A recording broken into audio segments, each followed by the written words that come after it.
अस्सलामुअलैकुम वरहमतुल्लाहि वबरकातुह। दोस्तों, आप लोगों का जीनियस उर्दू यूट्यूब चैनल में खुश आमदीद है। दोस्तों, मैं खैरियत से हूँ और उम्मीद है कि आप लोग भी बाखैर होंगे। तो दोस्तों, आज के इस वीडियो में हम लोग जानेंगे कि इल्म सर्फ किसको कहते हैं और फिर साथ साथ लफ्ज़ को किसको कहते हैं और लफ्ज़ की किस्में कितनी होती है। तो चलिए जल्दी से इस वीडियो को लाइक कर दीजिए, शेयर कर दीजिए और अगर आप इस चैनल पर नए आए हैं तो इस चैनल को सब्सक्राइब ज़रूर कर दें। और अगर इससे पहले वाली वीडियो को अगर देखना चाहते हैं तो डिस्क्रिप्शन में इसका लिंक दिया गया है, आप वहां पर जा कर के देख सकते हैं। तो चलिए बिना देर किए हुए वीडियो को शुरू करते हैं।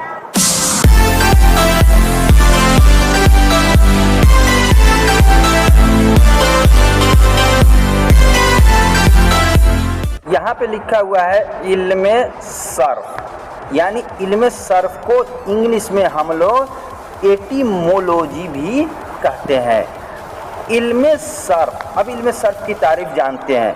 वह इल्म है जिसमें अल्फाज की बनावट से बहस की जाती है, यानी इल्मे सर्फ उस इल्म को कहते हैं जिस इल्म के अंदर लफ्ज़ से बहस की जाती है कि लफ्ज़ कैसे तैयार होता है, लफ्ज़ के अंदर किन किन हुरूफ से कौन कौन सा लफ्ज़ तैयार होता है और फिर उन अल्फाज को किस तरीके से किन किन हुरूफ को उसमें से छांट करके कौन कौन से लफ्ज़ बनाएंगे। ये सब चीज़ें जो है इल्म सर्फ के अंदर बयान की जाती है। तो अब चलिए, जब इल्म सर्फ के अंदर लफ्ज़ के बनावट के एतबार से, लफ्ज़ के बनावट से और लफ्ज़ की साख्त से बहस होती है, तो अब लफ्ज़ को जान लेते हैं कि लफ्ज़ किसको कहते हैं। लफ्ज़ और उसके अक़साम। तो अब लफ्ज़ की तारीफ़ करते हैं। लफ्ज़ को इंग्लिश में हम लोग वर्ड भी कहते हैं। ठीक, अब लफ्ज़ किसको कहते हैं? इंसान के मुंह से जो आवाज़ निकलती है उसको लफ्ज़ कहते हैं। इंसान के मुंह से जो भी आवाज़ निकलती है, चाहे वो आवाज़ किसी तरीके का हो, उस आवाज़ को जो है हम लफ्ज़ कहेंगे। और मुंह से निकलने वाली ऐसी चीज़ जिसके अंदर आवाज़ न हो उसको लफ्ज़ नहीं कहेंगे। जैसे मिसाल के तौर पर हमने क़य किया तो क़य करेंगे तो क़य जो होगा उस क़य को हम लफ्ज़ नहीं कह सकते, बल्कि अगर क़य करते समय अगर हमने आह, ओह, ईह, ए किया तो ये आह, ओह, ईह, इह जो कर रहे हैं दुख और तकलीफ़ की वजह से, तो इसी को आह, ओह, ईह को जो है हम लोग लफ्ज़ कह सकते हैं। लेकिन जो चीज़ क़य हुआ है उस क़य को लफ्ज़ नहीं कहेंगे। क्यों नहीं कहेंगे? इसलिए कि उस क़य के अंदर आवाज़ नहीं है, लेकिन उस क़य करने की वजह से जो दुख हमको हुआ है उस दुख की वजह से आह, ओह, ईह कहे हैं। उसी आह, ओह, ईह ये आवाज़ हो गई और इसी को हम जो है लफ्ज़ कहेंगे। बात समझ में आ गई? अब देखते हैं आगे। तो यहाँ पे लिखा हुआ है कि माना के एतबार से लफ्ज़ की दो किस्में हैं। नंबर एक, मौजू, इसको इंग्लिश में क्या है, सिग्निफिकेंट वर्ड भी कहते हैं, सिग्निफिकेंट वर्ड भी कहते हैं। और नंबर दो, मुहम्मल। ठीक, और मुहम्मल को इंग्लिश में क्या कहते हैं? मीनिंगलेस वर्ड कहते हैं। ठीक, अब जो है माना के एतबार से लफ्ज़ की दो किस्में हैं। एक ऐसा लफ्ज़, अब जो भी आवाज़ जो निकलती है मुंह से उसको लफ्ज़ कहते हैं। अब लफ्ज़ दो तरह के होते हैं। एक लफ्ज़ होगा जिसका मतलब समझ पाएंगे, जिसको समझ सकते हैं, समझा जा सकता है, और एक आवाज़ ज़बान से मुंह से ऐसी निकलेगी जो समझ में नहीं आएगी। ठीक, तो समझने और न समझने के एतबार से क्या है, लफ्ज़ की दो किस्में, एक मौजू और दूसरा मुहम्मल। मौजू को क्या कहते हैं, सिग्निफिकेंट वर्ड कहते हैं, और मुहम्मल को मीनिंगलेस वर्ड कहते हैं। ठीक, अब मौजू को देख लेते हैं कि मौजू कहते किसके होता है। पहले किस्म मौजू है ये, अब मौजू जो है ये पहली किस्म मौजू। अब मौजू किसको कहते हैं, तो कहते हैं कि मौजू वह लफ्ज़ है जिसके कोई माना हो, जैसे नाश्ता, किताब, पानी वगैरह।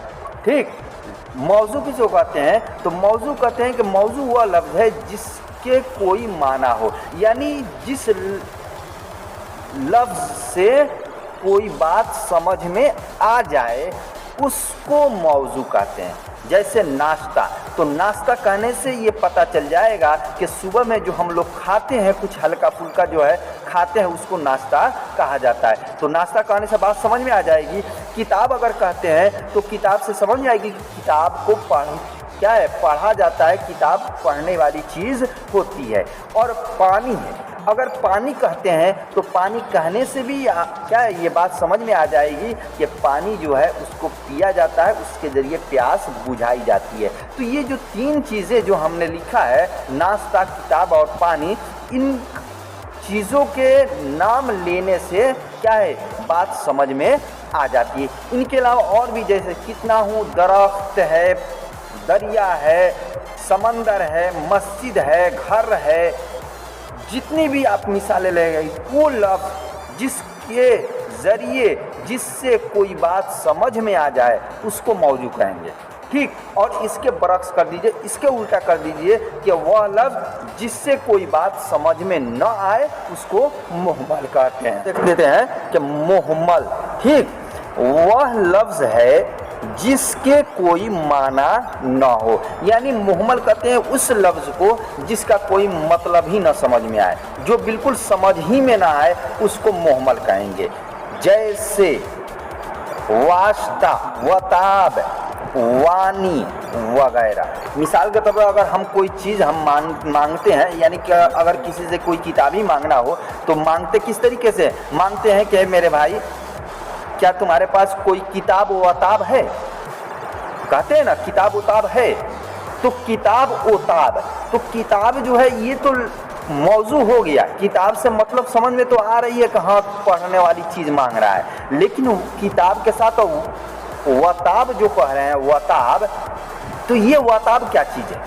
अगर सिर्फ कहा जाए हमको वताब चाहिए तो कोई समझ नहीं पाएगा कि वताब है क्या चीज़। ठीक, तो इससे वताब से कोई बात समझ में नहीं आ रही है, तो इसी वताब को जो है हम लोग मुहम्मल कहेंगे और किताब को मौजू कहेंगे। इसी तरीके से जो है पानी वानी हम लोग कहते हैं, पानी वानी कि थोड़ा सा पानी वानी जो है दे दीजिए, हमें प्यास लगी है, तो पानी जो है ये तो लफ्ज़ है, ये तो मौजू है, बात समझ में आ रही है कि हाँ पानी पीने के लिए मांग रहा है। लेकिन अगर सिर्फ कहा जाए कि मुझे वानी चाहिए तो वानी से कोई बात समझ में नहीं आएगी।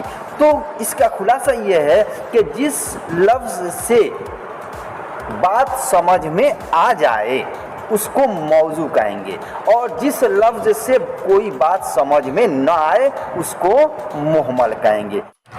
दोस्तों, यह वीडियो आपको कैसी लगी आप ज़रूर एक प्यारा सा कमेंट कीजिएगा। फिर मिलते हैं हम अगले वीडियो में, जब तक के लिए खुदा हाफिज़, अल्लाह आपको सलामत रखे।